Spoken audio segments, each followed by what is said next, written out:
Kaya marami kami kailangan na salin eh. Kasi yung contractor controversy, kailangan ma-resolve natin ito. Kasi conflict of interest yan. Di ba? Oh, yung mga congressman, 'di ba? Ilan yun na congressman na dinadamay ni ano? Ni sino to? Ni Curly Discaya, 'di ba? Talaga yun, Lord Glenn, sigurado mandadamay talaga yun. Code of ethics yun eh. Code of ethical standards yan. The government. Dapat hindi ka na, wala kang conflict of interest. Sir, is yung goods na nakiyan to the properties allegedly linked to former Speaker Martin Romualdez? Ano yan? Ano yan? Yung properties allegedly linked No. to him. What about it? Is the ombudsman looking into Oh yes, of course, of course. the history of ombudsman like looking into corporate Si Boying nagtagumpay pa rin ano eh, no? Ombudsman talaga eh, no? Ginagawa rin namin yan. We're doing everything proper. I mean, we're actually advanced already in that sense. Kaya lang we're just quiet about what we do. We cannot broadcast everything we do because Correct. sabi ko nga, we're going Meron kasi nga dapat ano eh, reservation. Hindi ho lahat dapat binobroadcast. Hindi po lahat sinasabi kasi mga kababayan, maraming marites na mga Pilipino eh. Oh, di ba? So ngayon, kung si Saldi ko nakikipag-usap na ho kay ombudsman, eh malamang mga kababayan malapit-lapit na to. Di ba? Ayan, no? Sabi rito, paano if damay na MR si PBBM kahit di totoo, pero sa yaman ni ko, malamang di yan uuwi at nag-aantay ng 2028 kung sino mananalo. Alam nyo mga kababayan ko, hindi naman malayo eh. Oo, pwedeng gawin ni Martin yon. Pero ang tanong, ano yung mga tulad ng tanong nyo, magiging ebidensya? Eto yan. Magandang tanong ito eh, si Sal. Kung si Saldico dinamay si Martin Romualdez, mga kababayan ko, ang tanong nyo kasi lagi, nasa ng ebidensya, tama? Eh si Saldico nga ang ebidensya eh.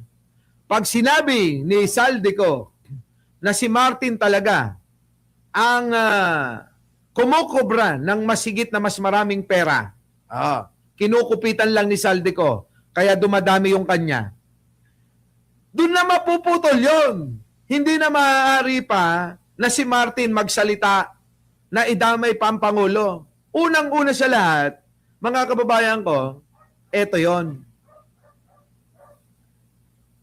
Wala nang makakapagturo kay Pangulo dahil si Pangulo mismo ang nagbunyag ng katarantaduhan nila. Unang-una. Walang sino man sa kanila. Sabi ko nga ngayon mga kababayan kung may kinalaman si Pangulong Bongbong Marcos dyan, at si Martin Romualdez lang ang po pwedeng magturo. Ngayon, tanong ko sa inyo, bakit tahimik siya sa lahat? Bakit si Saldico hindi niya mabanatan? Tanong ko, sige nga, pakisagot nga. Tanong ko, pakisagot Marjorie Tabok-Tabok. Ang tanong ko rito, bakit si Martin, nagtataka lang ako nagtataka lang. Si Martin tahimik, sa kabila na ng upak ng kung sino-sino kay Saldico, si Martin tahimik na tahimik, quiet na quiet. Habang nangangayayat ng husto, si Martin tahimik na tahimik. Hindi man lang mabanatan si Saldico kahit isang beses, kahit na maliit na linya. Samantalang si Pangulo binanatan niya. Kita niyo mga kababayan ko, ano sabi niya kay Saldico? Umuwi ka rito, kulang na lang murahin ni Pangulo eh. 'Di ba? Dito mo sabihin yung mga pinagsasabi mo. 'Di ba? Sabi ni Pangulo 'yan. Pero si Martin Romualdez, ang tanong ko, bakit hindi makapagsalita ng kahit na konti tulig sa insana? Sino? Si Saldico. Bakit? Di ba? Di ba mga kababayan ko? Hindi, wala namang problema kung wala kang kasalanan. Si Pangulo nga wala rin kasalanan. Pero tumutulig siya. So ibig sabihin, mga kababayan ko, eto yan. Natatakot si Martin kay Saldico. Di ba? Takot si Martin Romualdez kay Saldico kasi si Saldico ang maraming alam na katarantaduhan ni Martin. Walang iba kundi si Saldico lang. Diba? O, isipin nyo maigi. O, bakit hindi makatira? Sige nga. Bakit? Bakit nananahimik? Tapos, gusto pang, eto pa isa, gustong bumalik sa pagka-speaker. Akala ko ba'y inayawan mo na? Sabi nga ng mga kausap natin, palabas lang na kunyari nag-resign ka pero masama talaga loob niya sa pagkakatanggal. Saan ka naman nakakita, mga kababayan ko, na na halos lahat ng mga congressman gusto ka. Pero bakit nawala ka bigla? Nang nagulat na lang lahat, biglang hindi ka na speaker. Oy, noong ko pa to sinasabi, di ba? Ako kaya yung nauna na sinabi ko yari mga kababayan ko. Malulungkot ang lahat ng Martinico kapag ka nawala sa pagka-speaker si Martin. Ako una niyan. Napanaginipan ko Nahulaan ko yan na matatanggal si Martin. Di ba, Lord Glenn? Oy, alam niyo yan, yung matatagal na dito. Di ba? Di ba? Ano sabi ko noon? Di ba? Mali ka dyan. Oo, nag-resign. Hindi. Pinag-resign.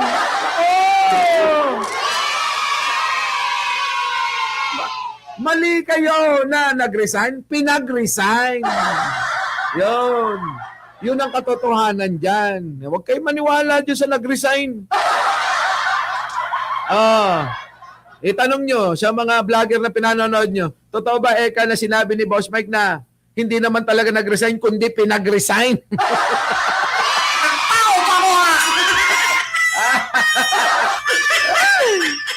Diba? Ito lang, mga kababayan, kayo talaga. Basta yun na yun. Utik na yan. Noong ko pa sinasabi yan, alam ko na matatanggal si Martin. Diba? Noong ko pa sinasabi yan, alam ko na matatanggal si Martin Sorry kayo. Ito na. Pero ito matande. Yung mga kasama naman tayo. Pasok! Na umano para Nako, mga kababayan ko, ito na matindi rito, ha? Pasok!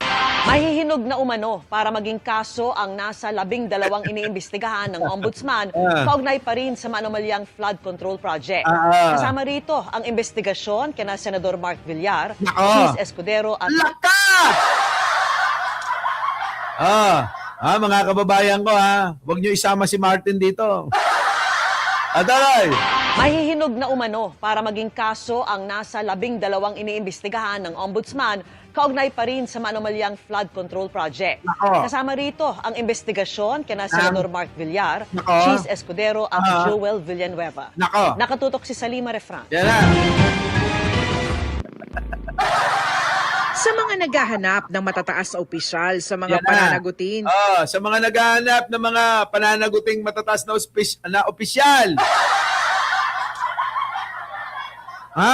Eto na mga kababayan ko, mukhang madadali na itong mga ito. Kaugnay ng flood control scandal, sinabi ng Ombudsman na tahimik na gumugulong ang investigasyon sa ilan sa kanila. We have around 12 very, very ripe cases or investigations that are about to ripen into cases. Ito si Negro, naiinis ako minsan dito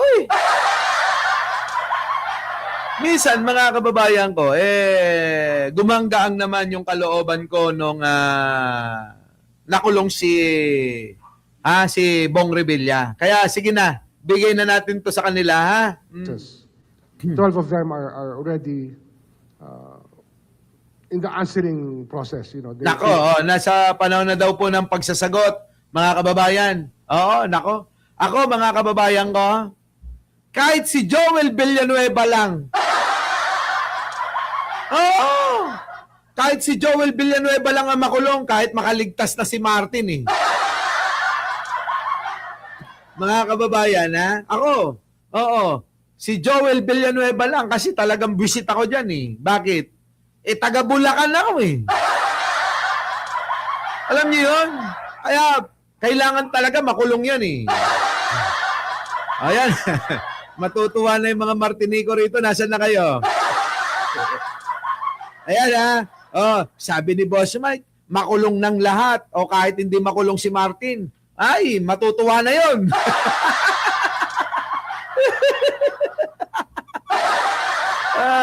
Ano? Sabi rito, Boss Mike, one question. May nakulong na ba kahit isa? Meron! Si Bong Revilla. Nakulong na. Si Bong Revilla, Cybernoipe. Nakulong na. Oo. Kaya natuwa ako bigla. Nung medyo mabigat sa damdamin eh. Mabigat sa dibdib eh. Nung kinulong si Bong Revilla, tuwang-tuwa ako eh. Eto na. Pasok. The respondents have started filing their counter affidavits. Kasama rito si dating Public Works Secretary at ngayon Senator Mark Villar. Yan, isa pa yan!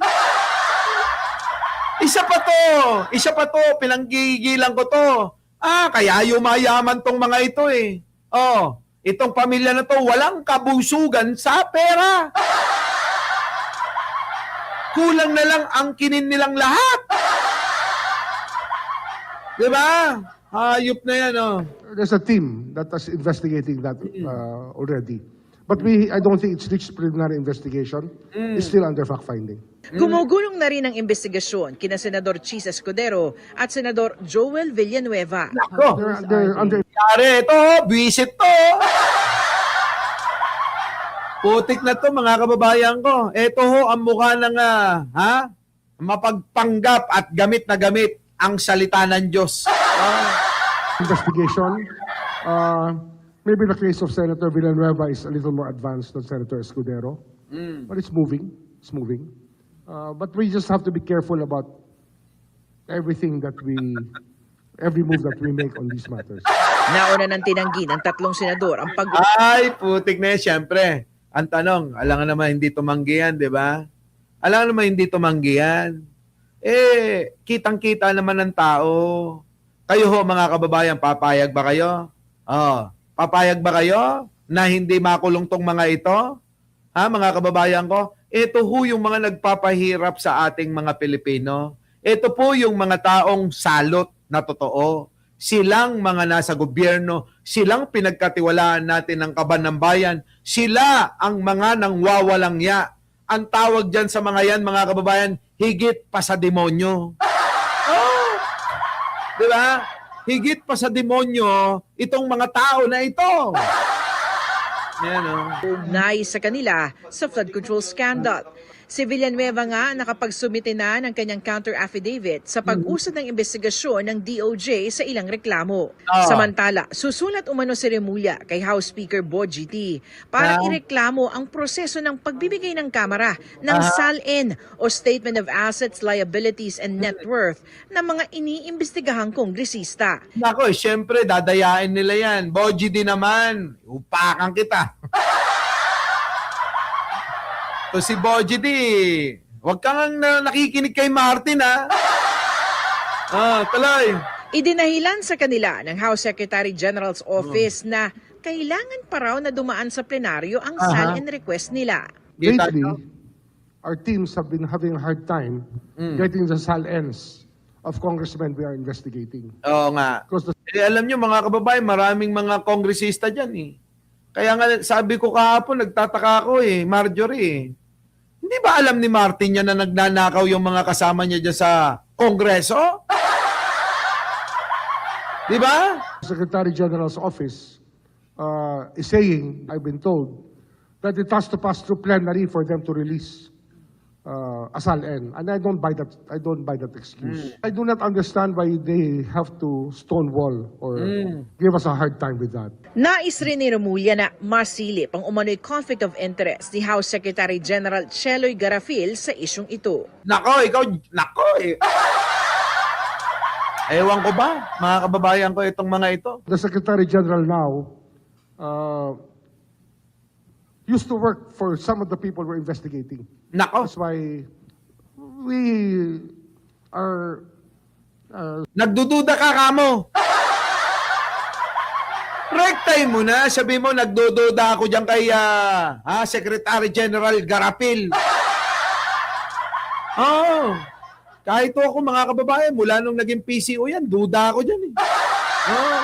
seemingly we're just harboring suspicions that they may be protecting people. Stop doing that because Correct. Oh. Ikaw naman, Boss Mike, sino naman masasabi na magnanakaw sila? Kaya nga. Kaya, ikaw, Marjorie, yung mga tanong mo, makukonekta ko kay Martin. Ay, gusto ko na nga tantanan eh. ikaw naman, Boss Mike, sino naman magsasabi na magnanakaw sila? Eh kaya nga, si Martin ba aamin na magnanakaw siya?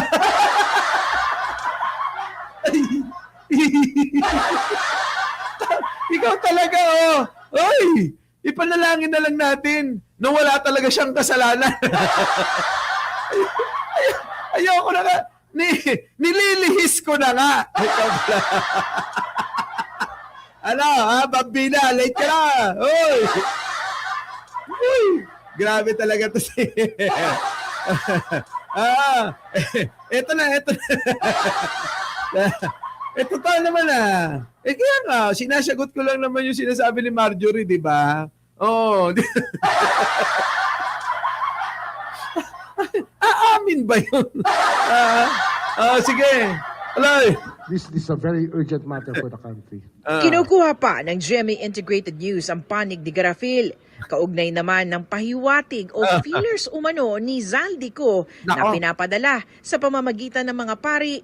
Kung Nako. seryoso anya ay kailangan mag-restitute o magsoli siya ng perang nakuha umano sa gobyerno. That's a significant amount. Sumagot pa talaga. Kita mo? Kita mo? Di ba? Aamin ba si Martin na nagnanakaw siya?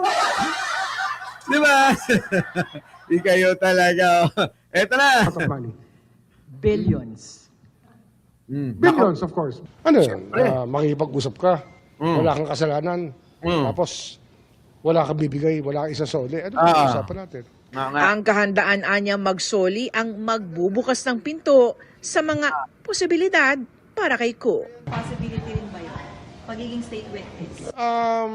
Pwede yan. Basta nasa dahilan. Ibig sabihin, mga kababayan ko, walang soli, walang usap. Di ba? Di ba mga kababayan?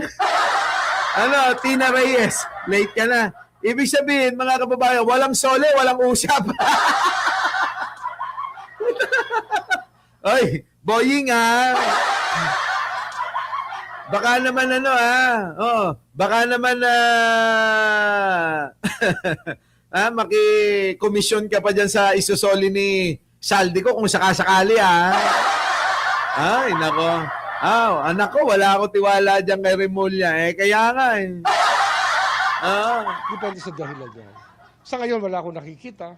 Pero kung ipaliwanag sa akin na mayroon namang ganito, o mayroong ganon, baka sakali pwede. Anong meron? Para. Teka, ano nga kung ipapaliwanag daw sa kanya, mga kababayan, na meron ganito, merong ganon. Anong meron? Meron kang ganito, meron kang ganito, ganon ba?